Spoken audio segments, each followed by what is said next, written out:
Bonjour à toutes et à tous, ravie de vous retrouver pour l'édition de ce mardi 22 juin. Voici les titres que nous allons développer.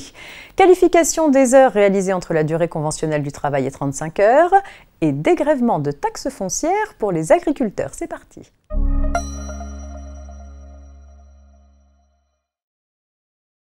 Une convention ou un accord collectif peut abaisser la durée du travail dans l'entreprise en dessous de la durée légale, c'est-à-dire en dessous de 35 heures. Comment faut-il alors considérer les heures de travail effectuées entre la durée conventionnelle et la durée légale? S'agit-il d'heures supplémentaires? Non, pour la Cour de cassation, qui estime que, je cite, « la fixation par voie conventionnelle de la durée du travail applicable dans l'entreprise à un niveau inférieur à la durée légale n'entraîne pas, en l'absence de dispositions spécifiques en ce sens, l'abaissement corrélatif du seuil de déclenchement des heures supplémentaires ».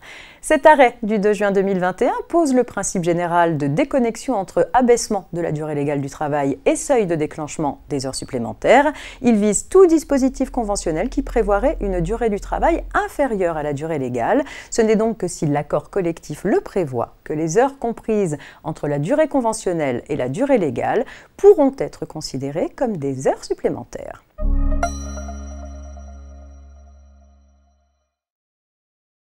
En cas d'aléas climatiques tels que le gel ou la sécheresse, les agriculteurs peuvent demander à bénéficier d'un dégrèvement exceptionnel de taxes foncières sur les propriétés non bâties afférentes aux parcelles touchées ou se voir accorder un dégrèvement d'office.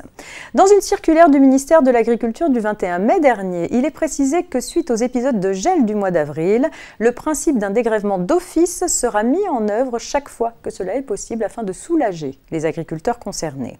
Ceux-ci pourront par ailleurs demander à titre individuel un dégrèvement complémentaire s'ils estiment que celui prononcé d'office ne couvre pas suffisamment les pertes qu'ils ont subies.